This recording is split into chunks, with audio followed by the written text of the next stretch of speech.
Темите околу зимата, опасностите од зимското сонце и значењето на заштитата, малку повеќе на лице место. Прво вклучување нашата Марија Коцева со Тихомир Цветковиќ, дерматолог утринава во рамки на утринската нателна. Марија, добро утро.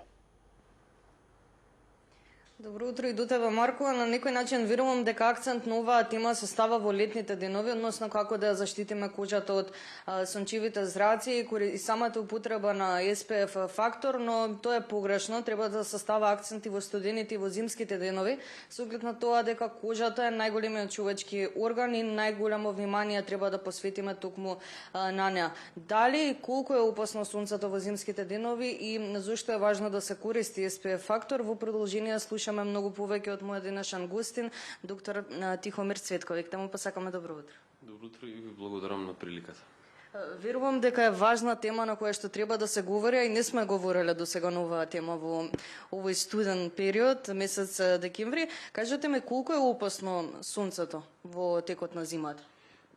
Генерално не можеме да збориме за интензитет како што би било во летниот период, но сепак има известни исклучоци каде што го прават сонцето подеднакво штетно, ако не некогаш и повеќе во зимскиот период. Пред се алудирам на планинските предели, нели зимските спортови и така натаму, каде што незаштитеното изложување на сонце не само што е штетно по, да речеме, очите, ретините и слично, туку е штетно и по кожата. Многу луѓе изгореници добиваат, тен добиваат и не ми јасно од каде викаат, тоа е од ладното, од кожата ми потен, не се, меѓутоа нема везе тоа од сонцето. Затоа што над 2000 метра веќе натаму незаштитената кожа е малте некако на плажа.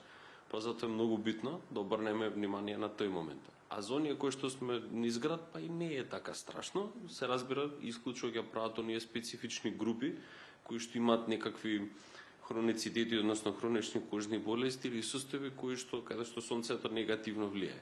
За нив тогаш исто така треба заштита. Значи, ова најмногу се однесува на оние планински предели кога би практикувале некој зимски спорт. Колку SPF факторот ја заштитува нашата кожа и како, доколку сме на тие високи предели, да ја заштитиме нашата кожа соодветно од сонцето? Заштитата на SPF факторот е одлична. Децимали над 99%, 99%, што значи одлично си ја врка работата. Сме слушнале дека теорија на заговор бил штетен, бил отровен. Нема сега за се ништо такво. Наше е да користиме заштита, затоа што немаме алтернатива на тоа. Генерално не постои некоја разлика измеѓу SPF фактор наменет за лето и за зима. Нема таква дистинкција. SPF баш поради тоа што UV е UV. Така да истото што сме го користеле летно време, се разбира ќе го користиме и зимно време, со исклучок на тоа што зимно време не верувам дека ќе има потреба да се мачка цело тело, туку да се обрне внимание на лицето и на ушите, затоа што ушите се исто така еден дел од нашето тело кој што често се заборава да биде SPF заштитен, особено за оние кои што не носат капи или ако нели многу сончев убав ден, не лаже климата, ајде кидеме без капа, кидеме без заштита. Меѓутоа тоа е заблуда и треба да се обрне како внимание. Во летниот период честопати обрнуваме внимание на тоа дали да купиме SPF фактор со број 50, 20, 15. Што препорачувате вие во овој период?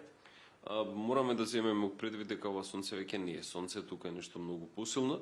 Тоа UV зрачење пред 10, 20, 30 години денеска апсолутно не е исто, така да факторите како што се 10, 20 и па дури до негде 30, јас би рекол дека се веќе неадекватни и недоволни. Не е само процентот на заштита, како што реков, над 99% не штитат факторите, SPF факторите и разликата меѓу 30 и 50 само неколку децимали. Сепак, зашто би аплицирале почесто кога можеме поретко со користење на повисок SPF фактор?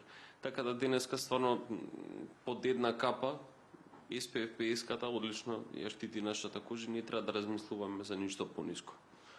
Кажете ми, пред самиот крај сакам да напоменеме и за онаа категорија на луѓе која што можеби е најподложна на тој ризик од сончевите зраци. Дали постои такво нешто? Апсолутно, значи тоа што го реков и пред малку, дека постои известна група на популација која што има некаква хронична кожна болест, чии што пациенти кожата им е фотосензитивна и кај нив не преразлика сонцето дали е јули или е декември, Едноставно фотозаштита си е фотозаштита.